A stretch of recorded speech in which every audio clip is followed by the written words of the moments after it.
I familiarized myself with the event cards. Event cards are an interesting thing. I don't mind them so much in a two-player game. I can kind of handle them.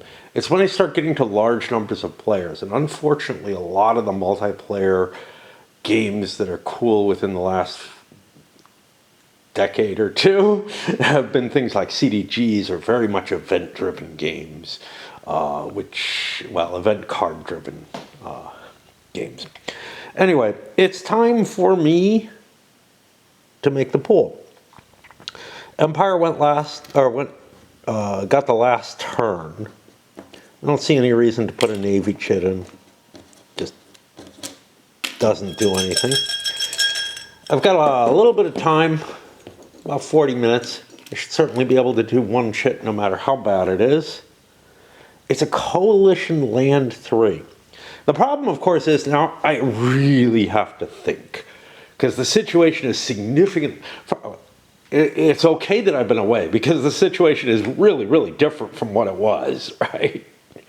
But yeah, that's all right. The hard thing is the multiple moves. You don't really want to move big forces a lot of, multiple times, but a small force isn't bad at all. A tiny force doesn't matter, right? You don't suffer attrition, but once you get to even 2 steps, it starts getting kind of painful. And using a leader to move 1 step is pretty hard. A core is 2 steps, right? All right, let's see what we get going. Now that was a 3 or a 4? It had to be a 3. Yeah. So there's a lot of commands that can move on a 3. There's no 3 to 2 ratio on the strength ratios, which actually means you just take the ratio and subtract 1. Right? Yeah. Whereas the ones with the 3 to 2, you just take the ratio unless it's 3 to 2, in which case it's +1. I might as well say what I've done so far. I moved a bunch of the forces in Italy forward, and I put this marker in the wrong direction. Still not sure what to do with him. I know I have to move him, but then I decided, look, why don't I take care of the Siege of Lille first? That'll help me decide what to do, what I can do with the Army of the Elbe. If that ends up succeeding, I can maybe relieve this siege.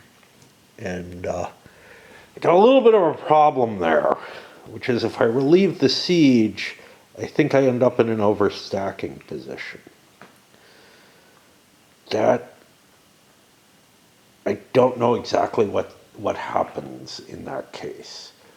Do I displace? If not, I may not want to move my whole army into the city space. Overstacking, because this is a Prussian army and these are Austrian troops there, and I've got the maximum number of Austrians I can already in that army. Spending 4 movement points sieging Lille, I got an assault and then an honors of war. The assault did nothing.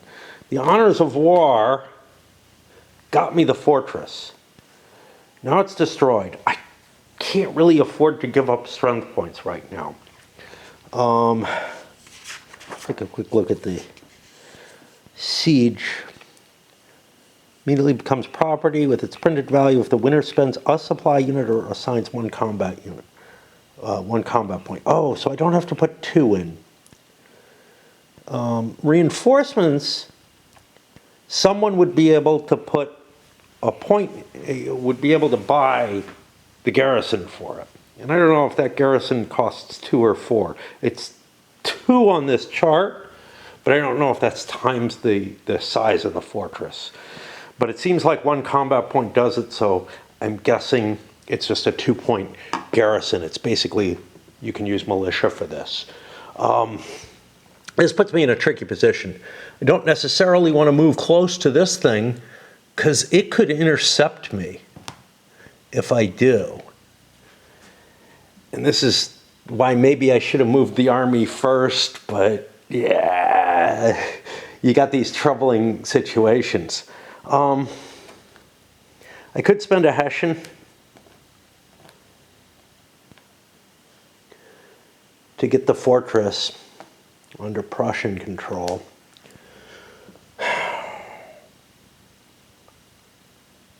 I don't know. I don't know what I want to do. Also not sure. There's a fog of war rolling here. Not sure if I can paw through enemy stacks. Oh, it's not like just everywhere. It might be an option, actually. I like that they get the counter scans. It's helpful. They're easy to get now. They tend to be online. People are nice enough to put a counter scan. I never even think about it. But there's people who are nice enough to get the counter scans.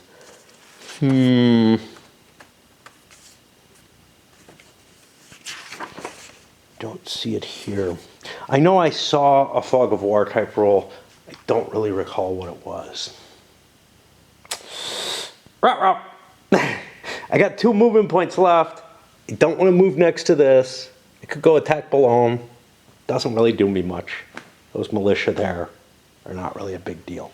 Find it, there it is, page 11, enemy unit intelligence. Glad I didn't search for fog of war on the PDF. I don't see it still. Oh, there it is. It's forbidden to look at the content, this is an optional, of an enemy stack except during combat.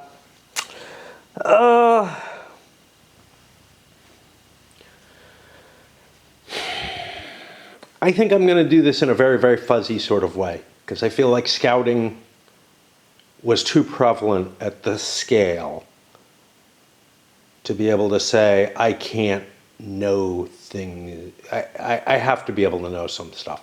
Production is clear as well, which means,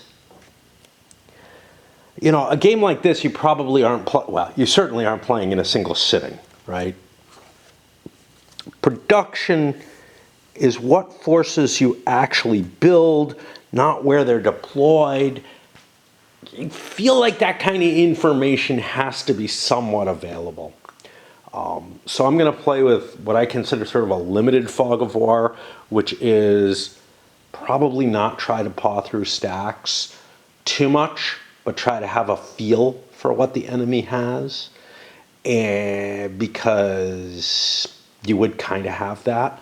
So if I have any questions, I can kind of look at least how many steps they have or how many pieces they have or something along those lines. Because I feel like that would be very, very well known. And that makes up for the... I was away for 3 days and I don't remember what the fuck is happening. Because I could see a game like this, like in Empires in Arms, being played over the course of multiple weeks, where you play like once a week sessions or something, very easily. You know, the only time I can see it being played kind of straight through is by crazy solo players, which I used to be more of, or you know, or ones who really like something like at a con or something like that. You know, although we did do it, we took a week. Everybody took a week off to play Empires in Arms while we were in Buffalo at one point. That was pretty cool. And I think we did things kind of like that with WIF, although smaller amounts of time. Something that made my decision. This is a 2-point initiative leader. I can't move him. Probably shouldn't have done this in this turn. I don't know. I want to declare it. I spent my point. That gives me the defense of the fortress. If the French do something, move like this army up or something, that gives me some activity there. I didn't realize I had such a crappy army commander. Now, Blucher is not an army commander yet. I don't know how many decent army commanders I have for the Prussians. I don't have any in the background here. I have a couple of these, but I bet you they don't have as many steps. They're 2-star leaders. This guy, but he's an Austrian. He can't command that army. So yeah, I kind of was forced into Kalkruth doing what he does, because I don't have any other Prussians who can lead an army. I think we'll hold there. I pulled back to Neufchâtel, which is within Baden French aren't allowed to enter Baden, so that's cool because of the Brunswick Manifesto. That puts me in a position where if he can come down and relieve this siege, that opens him up to move. Great. If he's not able to relieve the siege, I got problems. I got serious problems. I don't really want to move this yet because I wanted to see what's going on there. I want to get things together, etc. But fleeing this unit was absolutely vital. I hope this is a 3-point leader. It is. And you know, you get to reshuffle your leaders as far as I can tell. So the rules are really, really Byzantine in terms of their wording, but like it feels like it can't just be you can reshuffle your leaders however you like. But when I read through them, that's what I get out of them. I don't see any real point to moving my faster reinforcements up their higher initiative units. They're not going to get anywhere too much, and I'm not in that desperate shape. Actually, if anybody's got just one step, they should. 2 steps is pretty iffy, though. Reed has 2. Yeah. The only things that are 1 step don't have a leader on them. So, and I probably had leaders for some of these, although I don't know. I used all my leaders, so like my Austrian leaders are as reserve leaders and whatnot in stacks, which I don't know how much value that is. I think it's actually more useful to do what the French did and spread your leaders all over the place. That's going to put me on the next shit, which I don't know what it's going to be. So we are still in the activation phase, and we just, keep drawing chits. But I think it's time for me to play a little bit more raid. And yeah. But it was cool to get an activation in. This was a big one. Most of them I'm not going to be moving this many pieces. Although, when the Empire ones come up, they may be moving a lot of pieces. Here it is, late Tuesday night. I've slipped into horrible, it happens, habits. I kind of knew that I had, but I was up early. I was still awake late enough that I could have gone shopping pretty easily. I ended up going to bed, I don't know, maybe 11 a.m. or something. And I had taken a nap. I woke up at like 1 p.m., again, another chance to go, and just couldn't convince myself. Went back to sleep, wake up at like 6. And now, after raid, it's dark out. There's just no chance. The avoidance is just kicking in so heavily, and I'm just like fucking around and when it's dark out, hey, there's nothing I can do. So then I'm free to like waste my time as I tend to. And of course, I can't come up here and play this because I say to myself, oh, no, if I come up and play, I'll be awake too late. And yeah, it's just this horrible cycle that I get into when the reality is the shit that I'm doing is just as much worse is all I'm saying. Anyway, and a lot of it's raid, but it serves no purpose whatsoever. Anyhow, on to the next shits.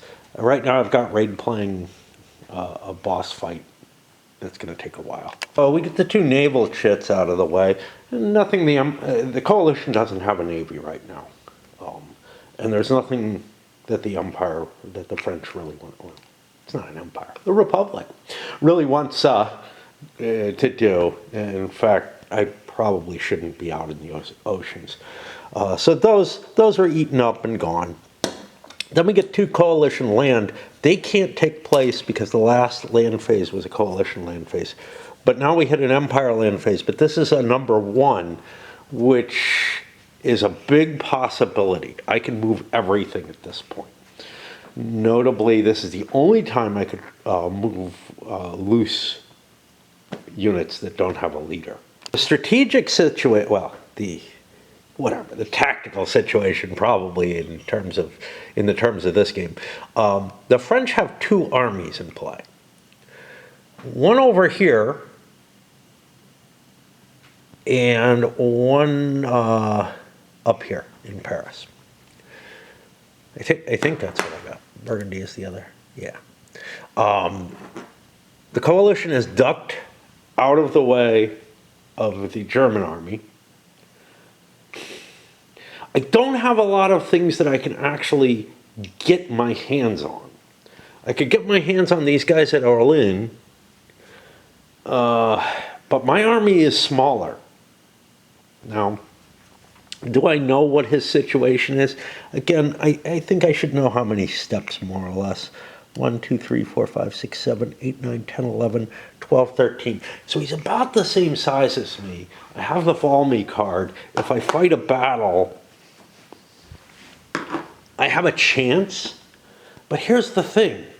If I don't fight a battle, these guys may have to take attrition. And they're a fairly large force. So there are real advantages to me holding off moving either of my armies for that. Now, in terms of targets, this is something I'm sieging. I probably actually want to continue that siege, get it before the Prussian army comes down. This force here, yeah, maybe I'd like to siege that or something. It's now controlled. Ooh, I need to put a control marker there. It's now controlled by the Prussians. Find something Prussian. Put there. They actually took it. But it's not really a high priority, right? If I can clear this out, I'm okay. So I definitely want to conduct that siege. I definitely don't want to move my armies, and I don't think I want to move anything else unless I have like a loose unit like this guy, whom I can't do anything with. These guys, I could move these guys, or at least one of them, because this is the only chance they're going to get to move. My armies are full up. They're smaller than the Allied armies, at least in theory. They're smaller than the Prussian army. The Austrian army is about the same size we just saw. But yeah, I don't want to move a lot of my units. I want to keep my flexibility. Of course, winter quarters could come up a couple of times. I don't know how many it is in spring. I really wish, and maybe I'll place this down here, or maybe there's some place it tells me.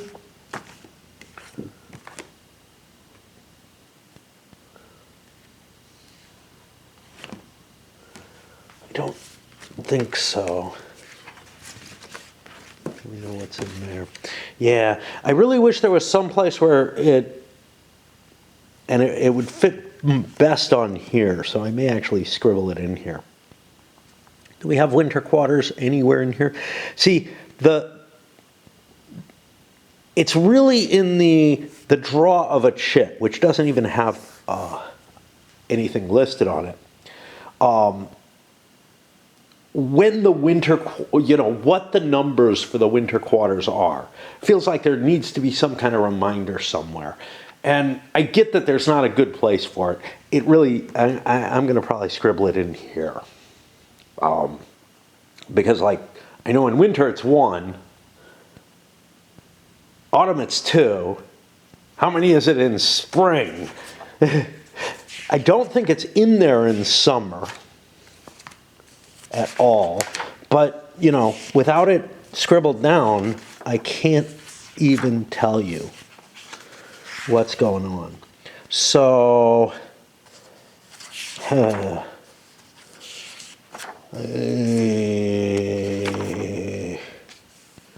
initiative pool, I think it's in here. During spring, so spring is 3.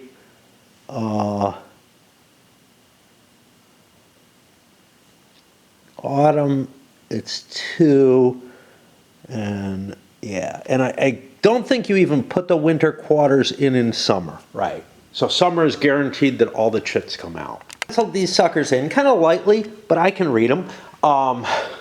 This is one of the key things that I find so important about having paper rule books, and this is, despite being the second printing of a company that did switch to whatever that fake glossy shit that maybe there's some form of paperishness to it, but it like doesn't act like paper in any sort of way. Like you can't write on it without, without certain kinds of, you use a pen on it and like ink and pencil just wipe right off.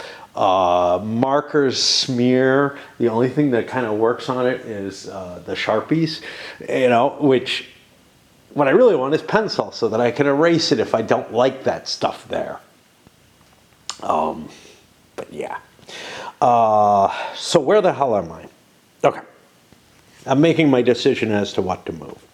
I just wanted to come back to show the advantages of real paper. It may cost a little more, I think it does, but it's probably not a hell of a lot more. And it is so much better.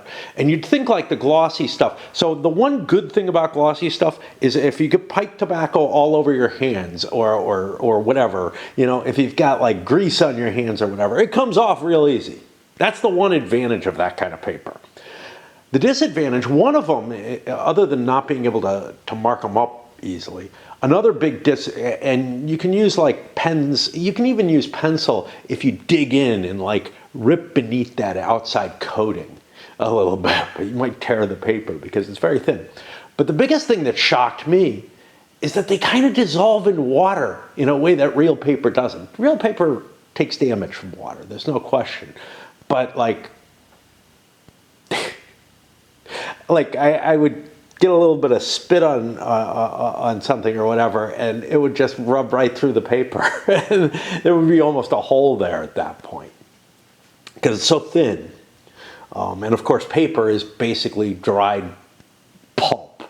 You take like some kind of material, usually wood, but I've made it out of all kinds of weird things, and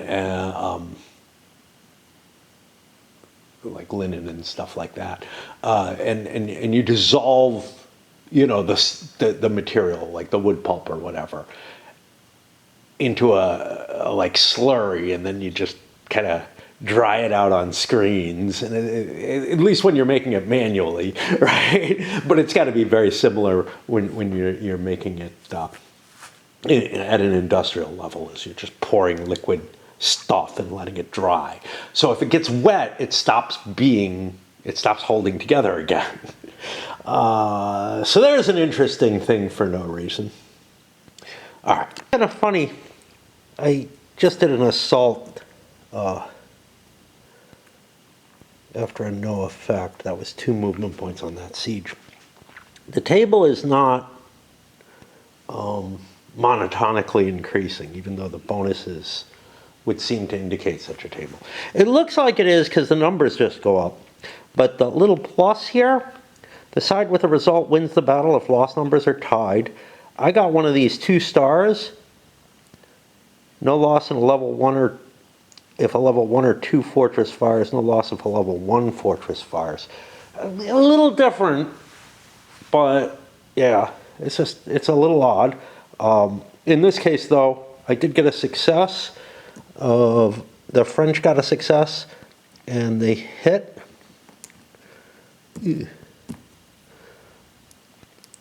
One of these steps is dropped. Could be the fortress, could be the unit, doesn't really matter. And now a morale check has to be made. And I don't remember how to make them. It's been a while. I think it's essentially a D6.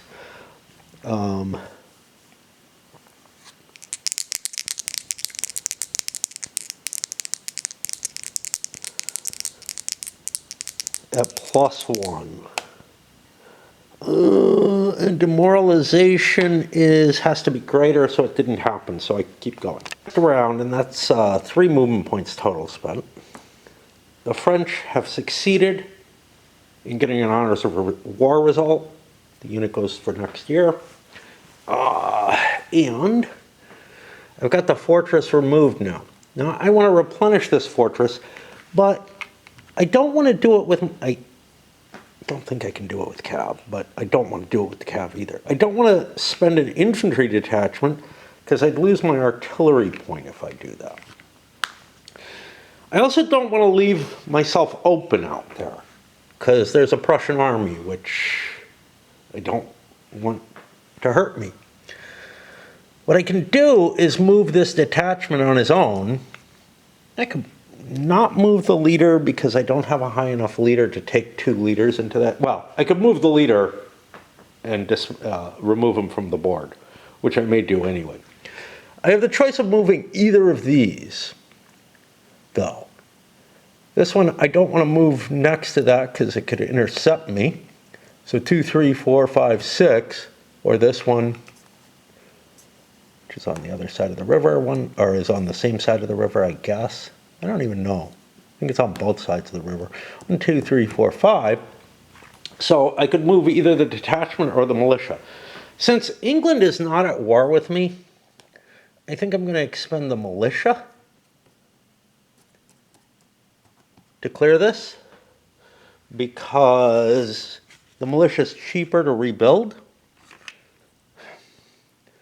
I could, of course, shift that detachment over to Bologna, but I don't see a point to that. And now I've got 3 more movement points. I don't really know what I want to do. Like, I think defending that location is as important and valuable as anything else I can do. And that's part of why I upped my strength. Of course, there's not a lot of supply there, so shifting to Metz might be more valuable, but Metz is in Lorraine, which is part of France.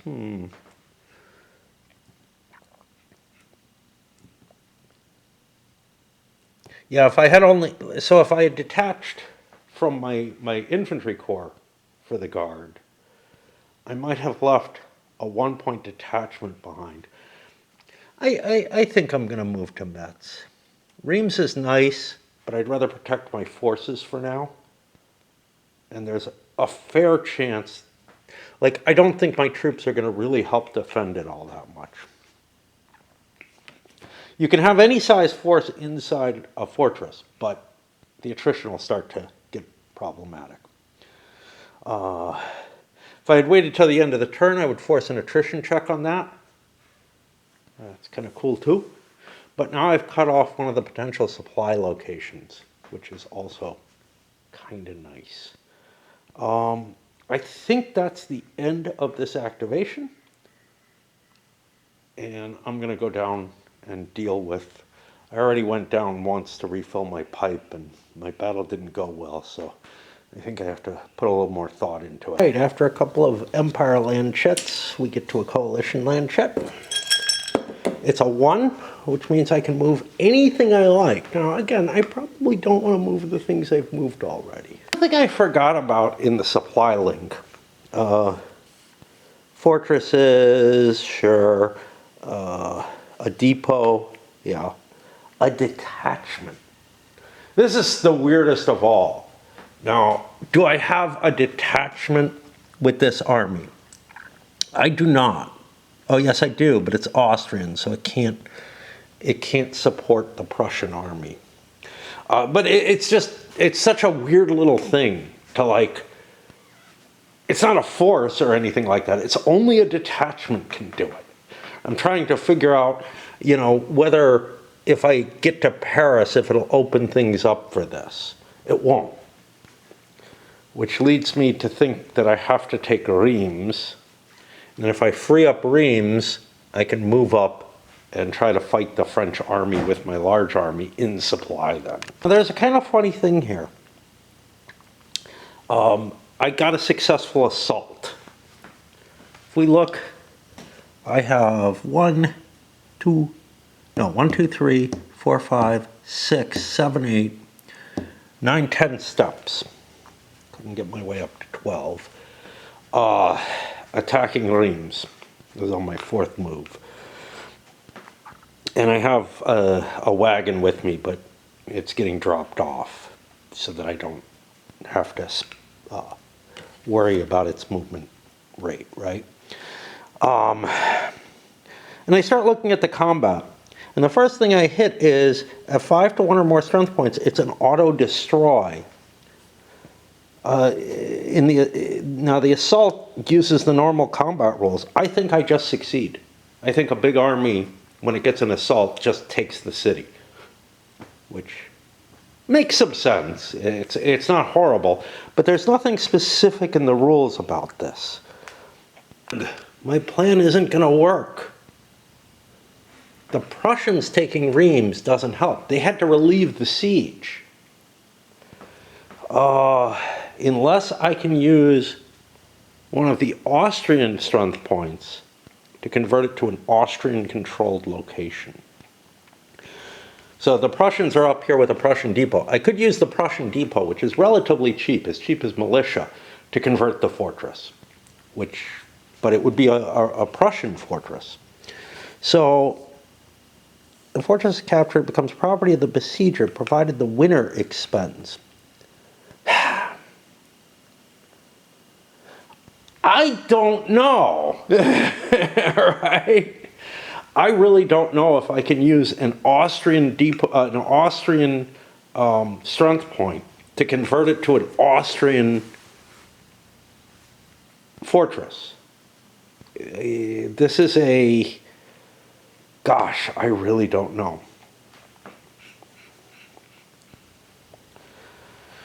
I think probably yes, but because here's the thing. What happens if I leave that fortress as a destroyed fortress, but leave the depot behind? Now the Austrians are in possession of it, and they could take it. I could also drop an Austrian detachment off and have my supply there. So I actually don't, because I'm within range of the capital here, or of Liège. So I do actually have the Austrian supply I want. I really don't know about this situation, but I think because the detachment can be dropped off anyway, it's no big deal. I could move my army of the Elbe forward. I'm not going to, but I could move my army of the Elbe forward and get to here, which would still be in supply. I'd have the fortress covered. The fortress would still be would still have a depot in it, because I dropped that off and flipped it. Actually, 1, 2, 3, 4. I would actually be in supply from the Palatinate as well, I think. Even though I'd have to cross a bridge or whatever, and try to capture Metz here. I would love a field battle. Not going to get that. I would only get one shot at the siege roll. I think protecting Reims is more important at this point. And now we make our move on Paris. To move closer to Paris, I've activated the interception range and can make a shot at that. Take a look at the Army of Spain. I don't see any cav in here, so I don't have that bonus. Let's take a look. Interception. Do I have a cav leader? It adds even if I don't have cav with me, strangely. Just, more aggressive, whatever. Higher initiative compared to the moving leader, yes. I have a +1.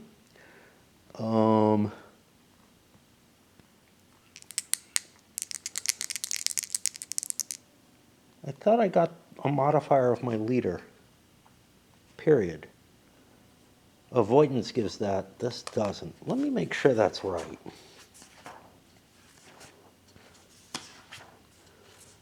Although the charts are right if both are right. So if they disagree is what they said. Which is not how I would read it. Like normally, I do not. Nope. Okay. So I need a 9 or better. The reason I want to do this is because there's a bonus to combat if you get the successful interception. Now the Austrians go in. What we have to do is count the steps.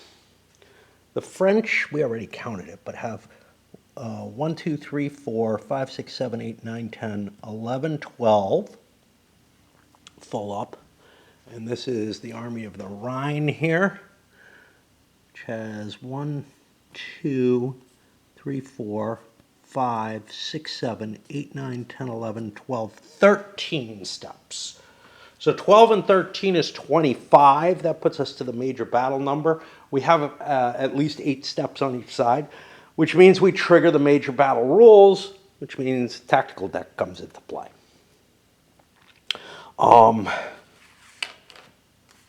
We haven't done this before. I'm shaking.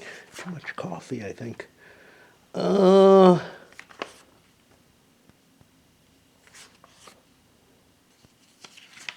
it fully an optional rule? I don't see it here.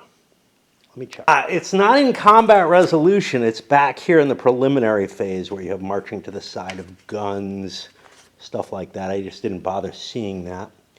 No attrition check. Okay, so we compute the morale. It's a lot of troops. So now we have to look. It looks to me like the French have a morale of 4. Fairly obviously. I don't have to think too hard about it. Ugh. 1, 2, 3, 4, 5. 1, 2, 3, 4, 5, 6, 7, 8. And the coalition army has a morale of 3. Now, I have to be careful about this because what you see with my finger, it's so that I can tell whether it's face up or face down. There's no distinguishment visually for that, except maybe that you can kind of see the depression of one side of the counter over the other. Okay, so we got the morale. We choose tactics. It is indeed an optional role. Shuffle, each player gets, okay, everybody gets 1, plus overall commander's value. Those are going to be these guys here. Their combat value. So it's 1 for the Austrian commander, 2 for the French. So we're at 2 and 3. Where is it? And we don't have military reforms.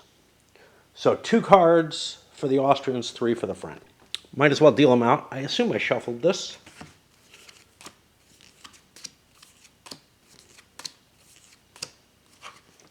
Okay. And I'll put them up here so they don't get in my way.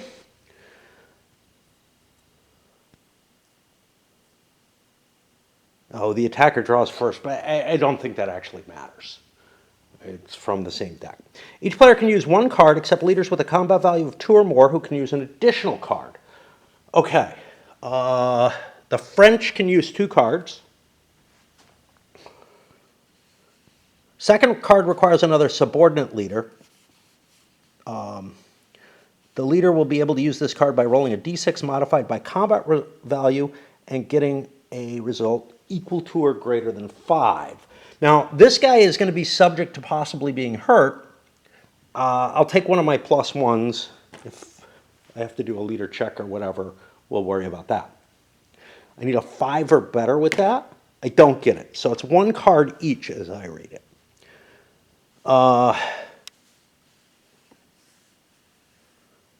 And you take a casualty check no matter what. There's secret choice. The Austrians attacked. I'll pick first, but okay. Grand charge. +2 if the force contains at least 4 undemoralized cav steps. I highly doubt that, but now we're seeing, cavalry gives you some advantages, but it's really, really expensive. But it can give you a lot more here. Maybe canceled by square and unexpected ditch. Cannot be used to charge a wood, swamp, or mountain. Slope. That's what I'm going to pick. I'll discard this one. So this is what the Austrians are taking. The French don't know this, though. What are they taking? And each of these has requirements. Vive l'Empire. We don't have an emperor yet. Called for a clever fighter. This is just flavor text. It's all Sun Tzu. -1 to forces morale if it's commanded by a 3-star leader or a sovereign leader. It is. That's a possibility. Crests cancels enemy artillery superiority. I don't know whether they have that or not, and I'm not going to poke through to that degree.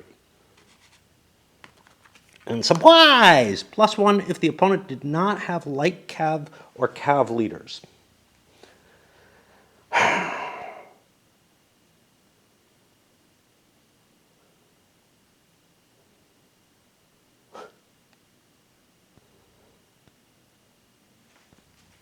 have Valmy, and there's reasons I want to play it outside of just the battle, which can allow me to automatically succeed in a morale check. I think Viva la Emperor is out of the mix. I'm going to roll odd or even because I just shouldn't know what he's got. This is a much better advantage, I think.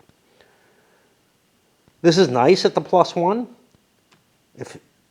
Do I have artillery? Like a lot of it. 1 or 2, I'm going to go for the artillery superiority. 4, 5, or 6, the surprise, because or 3, 4, 5, or 6, the surprise, because I think I probably have artillery superiority. So we'll go with surprise. Okay.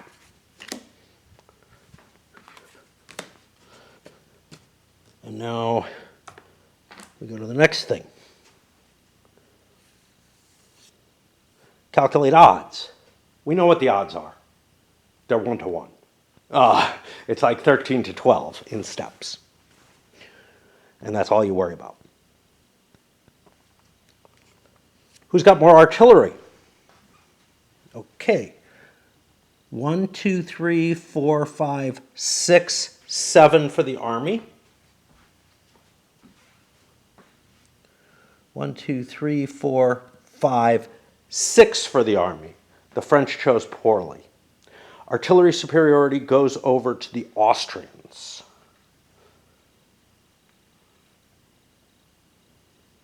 Okay. Cav superiority. Okay, and this is going to be a +1 modifier. So I'll put another +1 there. It's up to +2 because of this card. Does he have light cav? Steps are cav leaders. He does. So the French card is useless. We got scouted on the way in. Probably should have known that, but I just don't feel like you should have that level of tactical knowledge about the enemy. Okay. Cav superiority. How much? It's just cav steps do we have? The Austrians have 1, 2, 3, 4, 5 cav steps. The French probably do not. The French have none. That's another +2 for the French, or for the Austrians, going up to +4. Terrain effects, we're not in woods or mountains or swamp. It's time to fight. The Austrians are a +4. Well, from the cards we've looked at. It's not out of supply because I reestablished supply before I moved that force. Commanding leader combat value. Okay. Now, I got to be careful because some of these are different than you think. So let's look at the modifiers. Fuck. Because the odds modifier, where is it? I said, hey, it's just 1 to 1. I know combat odds, wherever that modifier is, we don't have everything listed here. Fuck. Son of a bitch, I can't find where it is. The combat odds only affect the attacking player, who in this case will be the Austrians.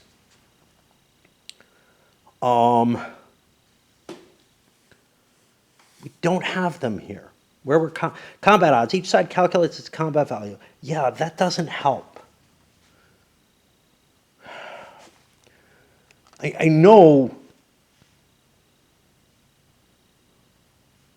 Okay.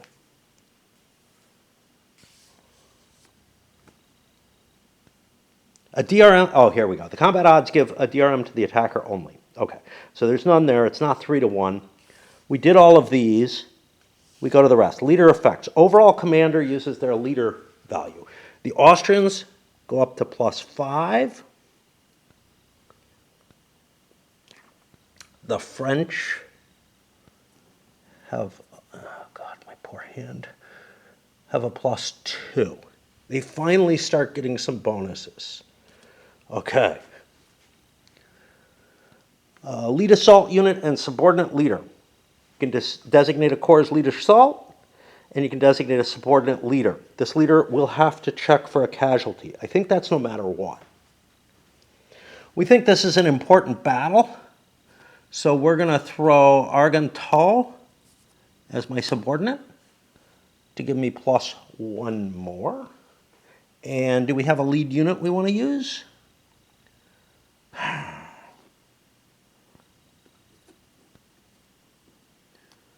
We'll use this. So we get +2 more for the Austrians, getting them to a +7. The French will also push one of their units in. We'll push this at +1. And kind of doesn't matter. But this leader at +1, we're now at +4. That means we're at +7 to +4. This is not good for the Austrians.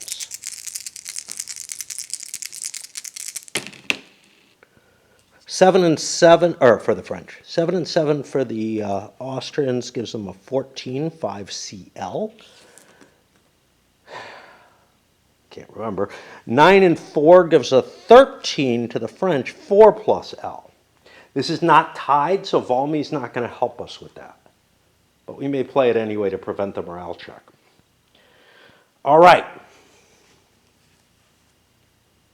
If I was doing this normally, I would be just fine keeping these values in hand. But right now, I feel like I need to use paper, just because I'm spelling it out. So French took a 5 plus CL, and I could, of course, grab more dice. And the Austrians will take a 4, no plus, L. What does the plus mean? The side with such a result wins the battle if loss numbers are tied. Okay, so that would mean, oh, wait. Did I counted wrong. It's 5 CL and 4 plus L. So the French don't take the plus. The Austrians do. But loss numbers are not tied, so it doesn't win the ties there. Okay. What does C mean? C means I have to lose a cav. Now, I think I just reduced the steps, but there are limitations to what I have to do. The first step taken, let's take the Austrian steps first, has to be off of the lead unit. So there's one. I got to be careful about the size of this army, because if the Prussians end up outnumbering the Austrians, I've got a problem that's not allowed to exist, and they end up losing the overstack, I think. So I end up needing to take 3 more. There are other limitations in play here.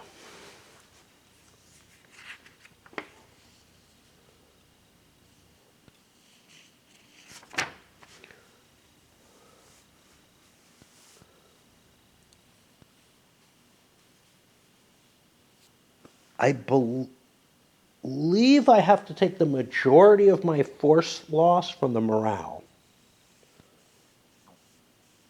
Yeah, half the losses rounding up will apply to the steps with the morale value used. I didn't give any morale bonus. Yeah, because morale doesn't affect your success in combat. That's problematic in my view. That was something I found very weird. Like, that's really hard to cope with. We can get rid of the slope. It's not in effect now. Okay, so I need to take 3 more. I don't think there's any nationality restrictions. Let me look. There's a mixed force rule. And while I look, I can swap batteries. Find what I was looking for. Now, the worst morale I have is a 3. So I'm going to take all my losses off 3 morale. So I took 1 here, and I will take it's going to be hard for me to reinforce Prussian units. So I think I'm going to take 2 hits on a single Prussian unit, taking me to that 3. Put this back away. If I can find the Prussians. There we go. Strangely, these aren't numbered. Detachments are, right? Let me look. I'm having trouble seeing. No, there's numbers inside of them. It's just so hard to see the flag, the number. They're not easy to distinguish. The number is useful, I guess, if you want to, you know, write down move. I have no idea why you'd use the number. You can put, you know, what kind of unit it is or whatever if you need to write everything down. So the actual core number seems pretty damn unimportant. Okay, where are we? We've taken the Austrian losses. They also had an L, so they have to make a leader loss check. The leader casualty table has to be checked. I actually don't need the dice anymore. There it is. Okay. Army leaders never check. Okay, so what did that L do to me? The player who suffers this checks his lower ranked leader, and on 12 to 17 line, the player who obtains the result checks his lower ranked leader. What the fuck?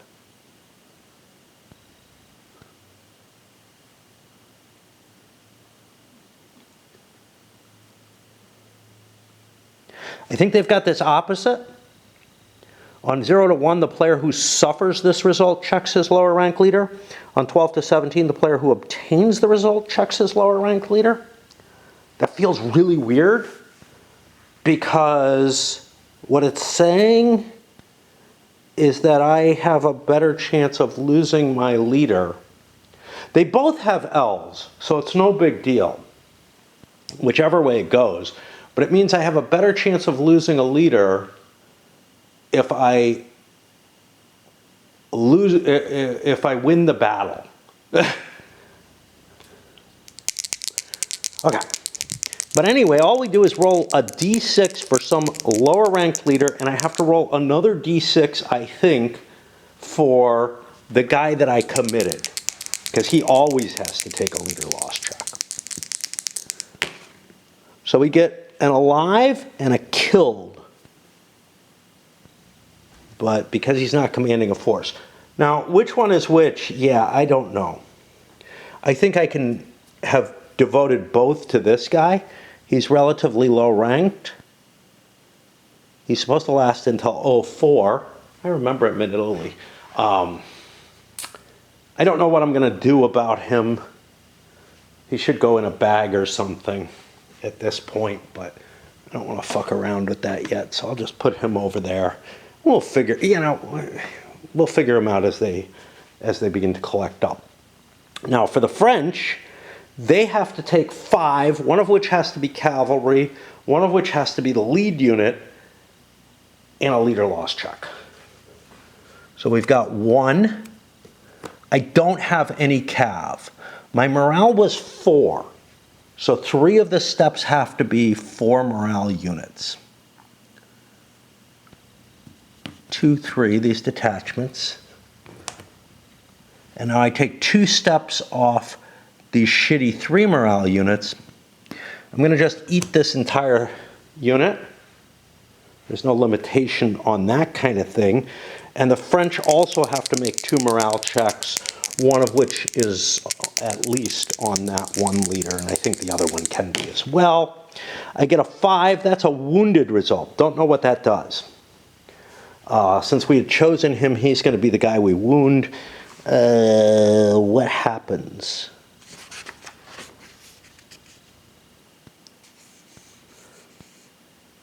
Next spring turn, he comes back. Makes sense.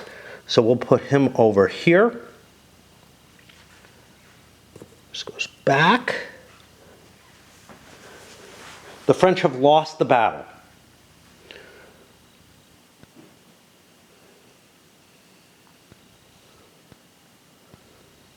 The defender could choose to fight another round, or he could retreat. He lost that round of battle? Wait, what? No. Okay.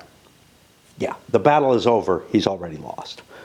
This is if it's a tied result without a plus, which is unlikely. Okay. So we have to retreat into the hex from which the opponent cannot retreat into the hex.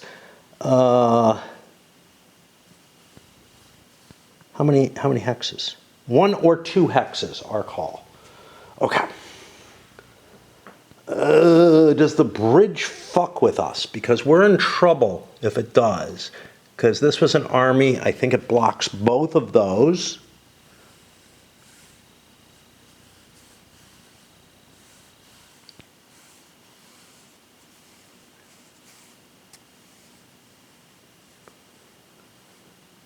An unbridged river would cost us 2-step loss.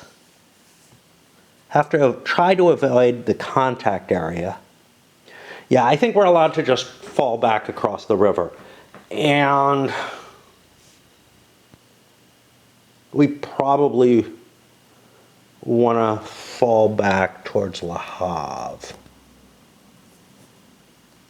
to whatever extent we can. Which we can, we'll be further away. So we fall back there. Valmy says before we make a morale check, we pass it. So we have played Valmy. This is, I'm going to leave that out because it's of some importance towards some other cards. Was I allowed to play Carnot before Valmy? I'm not sure. I may have cheated. It's such a pain because, you know, the restrictions are here. Can only play if Committee of Public Safety has been played, which I did. Okay. Like, remembering all the restrictions. Again, the cards should just have prerequisites on them. All right. So we lost a battle. That is something to remember. I don't remember what its full effect is. The Austrians won. They moved 2 hexes. I have 4 more movement points left, I think, because engineers have full movement. So yeah, I have 4 more movement points that I can try to decide what I'm going to do with.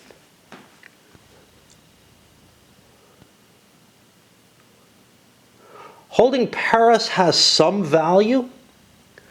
Paris and Orléans between them would give us control of the Ile-de-France, which, again, I don't... Here's the problem. We wouldn't be conquering it because it's not winter. So I don't know that it really helps us to hold Paris at this moment. Like, we don't get control of Ile-de-France and, like, unless we keep a garrison there. Who's over here? Prussians are over here. The French force is not demoralized because of Valmy. They didn't have to make a check. I could keep pressing them. What do bridges cost? Do they cost an extra move? They do not cost an extra move. So I could continue pressing that French army and try to wipe it out, as it were. Otherwise, I can move into here and create an army group which can operate together and would be significantly bigger than anything that the French have.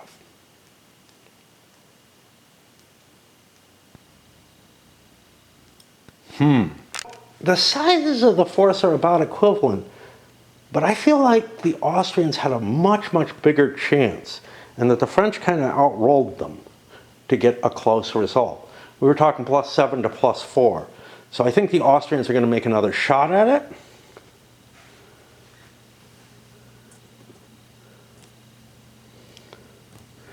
At which point, this time, the French could make a couple of choices. They could try to intercept, and then or they could try to withdraw.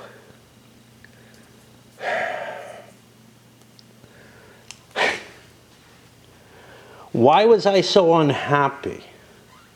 Why were my strengths so weak? I have better commanders. I had better morale.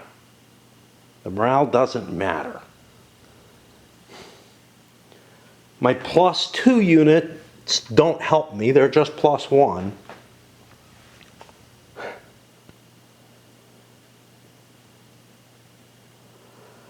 I was outgunned and I was out-calved. Heavily out-calved. So I've got a penalty of 1 against me as far as I see it at that point.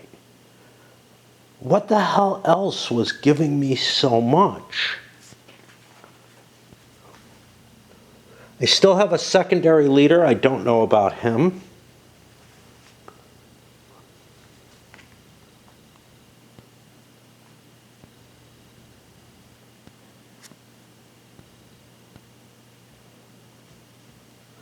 I feel like I have to beat the coalition here to turn the war around. So I'm going to go for another interception check.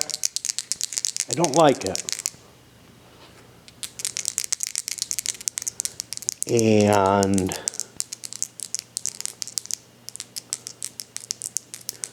I'm at a big +1. I make it this time. That gets me another +1 in the battle. So the fight actually is like this, I think. I think the interception places the advance marker like that, but I need to check that. There's 2 things that determine this, but one is the phasing player is always got the contact area. So we pushed it back to here, and also he's going to be considered the attacker still, for whatever that matters. I don't know that it's that big a deal. It is in terms of who gets the odds modifier. But it doesn't. The attacker also gets first choice in a tied battle, whether to continue the battle or retreat. This battle is 10 to 7 in steps, which means we'll be down to the minor battle level. Even if it was like 20 to 7, it would still be here, I think.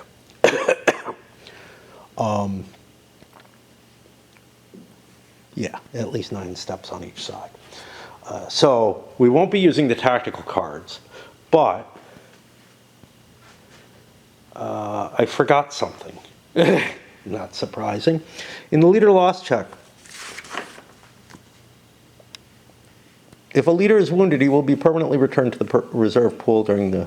He will be returned, sorry. A replacement leader can randomly be picked from the reserve pool if there are any. He must be able to command the force. The type is irrelevant. I don't know if I get that in an army, because it would have to be a force commander. And I think unless, like, the army commander can never be killed. So I think I don't get that replacement, but I just wanted to check. Well, I thought I did get a replacement in each case because we took losses, but I don't think I get it and won't be able to deploy extra units. But that is a reason to keep guys in your leader pool, because they can take over a force that a commander just, that you just lost a commander for. Cav superiority is the big difference between the two armies. Although there's also a slight artillery superiority as well, but the French not having cav. We end up at +6 to +5 for the French, for the Austrians versus the French. And that's an 11 for the French, which will be 2 losses for the Austrians.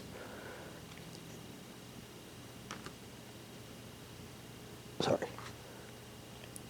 5 and 6 is 11, 2 losses. 7 and 6 is 13. That's a 4 plus L. So the Austrians win another battle. There's no Valmy card to get me in the way here. Got confused there. It's 2 plus L. The plus comes into effect because they took 2. So the French are going to take are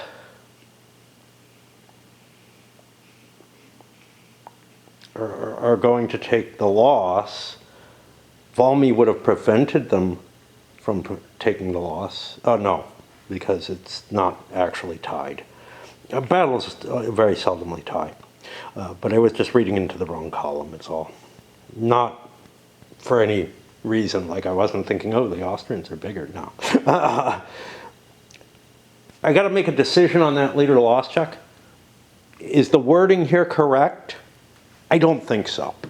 I think it's the French who take the extra loss check. Both played a leader, both played a lead unit. The extra leader means the French are going to take 2 loss checks, the Austrians are going to take 1. Lose Anselm. This guy, Clarfat, is wounded and put on the track. I got to take care of the retreat. Kind of have to fall back to this hex, but then I can cross the river for the second hex. And I shouldn't have removed my units yet. The French morale, it was going to be 4 anyway. What is their morale check here? Now I have to make it. Overall commander's bonus, he was +2.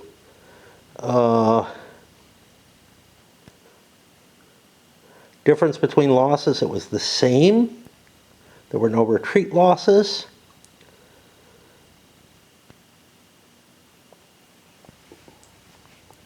I can't be demoralized because I had a morale of 4, a +2 makes it 6. I can't roll higher than a 6. Meanwhile, the Austrians have fallen back into Paris because I only had a couple movement points, couldn't get to anywhere more interesting. Doing that major battle in detail, I think, was helpful to show you how a larger battle, how much is involved in kind of figuring out what happens in a larger battle. And once again, I have let the board slip. My tape's not holding up. It's okay. With 2 maps, fixing it a couple times a turn is fine as far as I'm concerned. But it does kind of suck. Again, I think later on I'll be moving the map up at some point. But right now, I got plenty of room on the map to put my rules and whatnot. I feel like I'm going to have to refer to the rules a lot throughout as I keep going. My battery's not charging. That's great. Now I'm going to look around, see if the coalition has anything else they want to move on the 1 phase. And I know they do, because if they have any loose troops, this is the only time that they can move them. For a single detachment, this is starting out in Venice, I was going to move it, and I'm going to, but I looked at extended movement, and it allows me to do half additional movement, so I can move 9 movement points. The attrition table doesn't charge you per movement point or anything like that. And since the 1 column doesn't cause any losses, I've got a movement of 9 as far as I'm concerned. Continue by shifting some other forces around. This is a Bavarian detachment. Again, able to basically fly at speed 9. Now, this would be a good reason to have leaders with your detachments, because they could move. Remember, a force with a leader gets an activation marker, but they could move twice at speed 9 under those circumstances. Well, maybe not, because, well, no, this column is just safe no matter what. So extended movement during a forced march gives you a +2 to your attrition check, but that doesn't hurt a force of size 1. So I would make 2 attrition checks, neither of which can hurt me. Unfortunately, I don't have any situations for the coalition where I have just a detachment sitting with a leader as a force. I did move the Bavarian army up here. The idea, well, it's not an army, but the Bavarian force up there. I'm not moving the Prussians, although I know where they're going.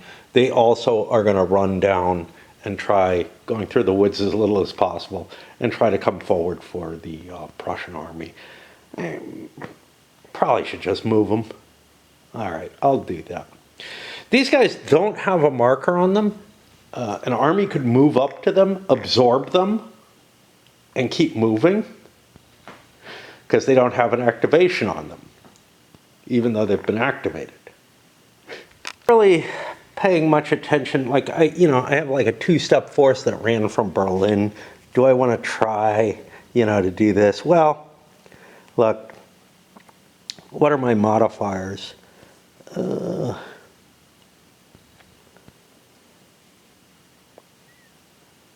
It wouldn't get the all movement inside national territory. That's really useful for Russia. Russian forces can force march through Russia, and there aren't a lot of cities, so I might not be able to build a lot of troops there very quickly. I think I cheated and built too many troops, or cheated and spread my troops out too much.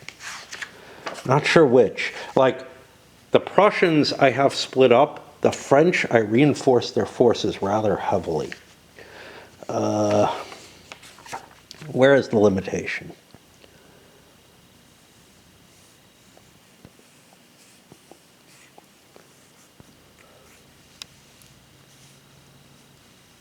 Two steps added to each supplied army to replenish. Yeah, they don't say new units.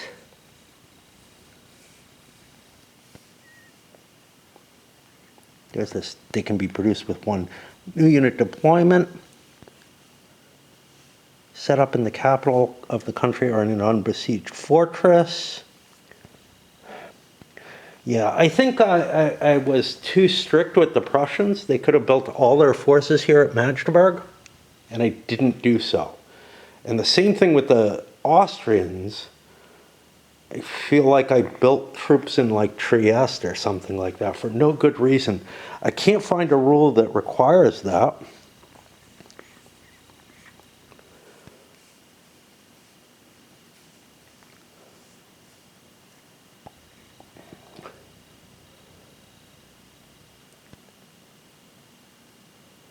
Two steps can be added to each supplied army or to replenish depleted units, including cav. I think that's still within an army.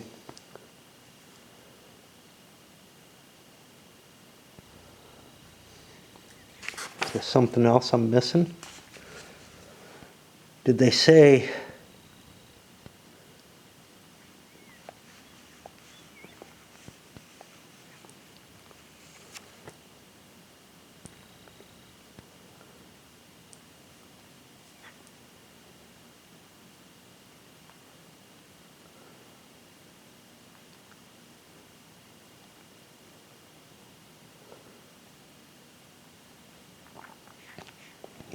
I don't see. I think I was just like thinking that there was some limitation as to how many strength points you could put in each hex or something. Although I think I put like 6 in Innsbruck, so I don't know what I was thinking there. But yeah, there's something weird going on about that, and I can't find any rule that that requires that. All right, I'm done with that shit. Gonna break for quite a while now because I got to pay attention to raid. I'm failing consistently on these fights or not getting the score that I want. It is Thursday morning I managed to drag my ass out shopping yesterday. I was getting close to kind of the last possible day, and it's supposed to get kind of rainy today. It was a pretty day yesterday. Limited what I bought and had to pull, which is a big deal because, it's been over a month, right? Normally I go every 3 weeks or so, sometimes every 2, but yeah, and the weather's starting to warm up, so it's getting harder in a different sort of way. The rain keeps me from wanting to go. The heat makes it very, very hard to come back. Anyway, after having done that minimum and struggled with artificial emotions, let's get back to pulling some chits. Pull Empire Land 4. I don't know if you can read it. I'm getting so much glare, it's hard to tell whether it's focused or not. This is my screen doesn't really give me what I should be seeing. The French have one leader who could move. Now he could move up and start sieging Orléans and try to take it back. The problem with that, actually I have another leader with a 4. My big army, Phew.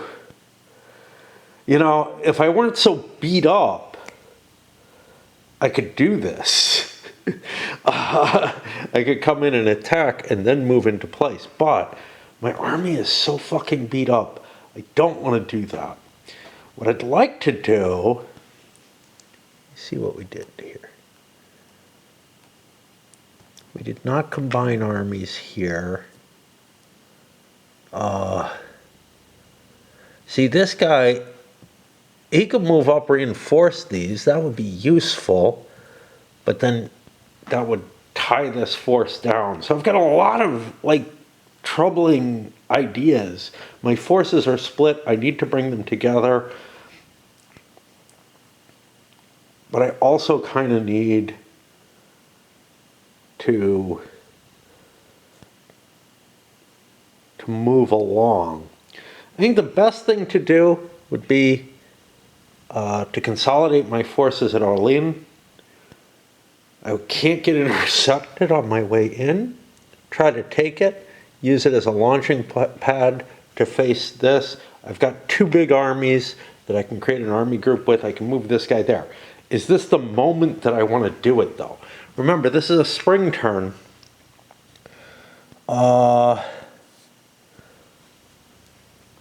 And most notably, this army can't move right now. So the answer is no. I will hold off. But, you got to balance those things. Now, there's the possibility that I could do, I guess they call it a forced march, which is when you do a second activation off another chit, as opposed to the extended march. Either one requires you take attrition checks, though. And for big forces, attrition checks are a little nasty, but it's kind of like, I don't want to risk losing a strength point in this area, but over here, sure, it might be 2 strength points if you start getting to the high end, but when you're moving a really big force, losing a couple strength points doesn't feel as bad as losing 1 strength point off a pretty small force. French coordinate, build an army group. Should get a little used marker. I think they have another movement left. They might, now that these are collated, yeah. Now that these are collated, they can move that army group on their next chit, but the coalition gets a chit first. The coalition chit, though, will be a 4, which I don't think will allow any of those to double move, to take a second move. That attrition check, I don't feel like it's worth it to just push your forces forward more quickly. Although, if you're doing something like trying to run, across Europe or something, maybe you do take them simply because it takes you so damn long to get your forces into place.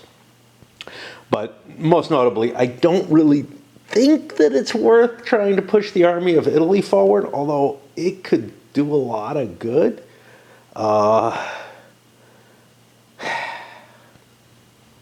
also don't know that they have... Yeah, they're not going to be able to move anyway. Denied their opportunity. 3 winter quarters chits pulled in a row. You would think, oh, that's pretty crazy. Nah, not really. There's just 2 chits in here. It's not that insane. It's like, 3 coin flips in your favor in a row. It happens. So the coalition kind of lucks out there. But, and final attrition, I don't think there's anybody who's out of supply or in siege or anything like that. Conquest, nothing happening there. French took this back, so even if Ile-de-France was sort of semi-conquered, to whatever extent it can be. I mean, so the thing is, let me see how this is. See, it's not really either conquest of minor powers nor conquest of major powers. It's holding territory so that you don't get resources. And a province is controlled by the enemy if he controls its capital with a supplied enemy combat unit or reactivated fortresses, and all of its fortresses have been and again, this has to be an and. All of its fortresses have been destroyed and reactivated by the enemy. So I would have to both have a combat unit in Paris and own Orléans. And I think that's all there is there. To prevent France from getting the money from it. And that only happens in the spring. So Paris is kind of not valuable. Certainly not worth a mass. All right, and that's the end of the turn. We went into so much detail with those couple of army combats. I think I'm going to load this one up and go to the next turn, which puts us here. Well, actually, we'll do that to indicate where I am.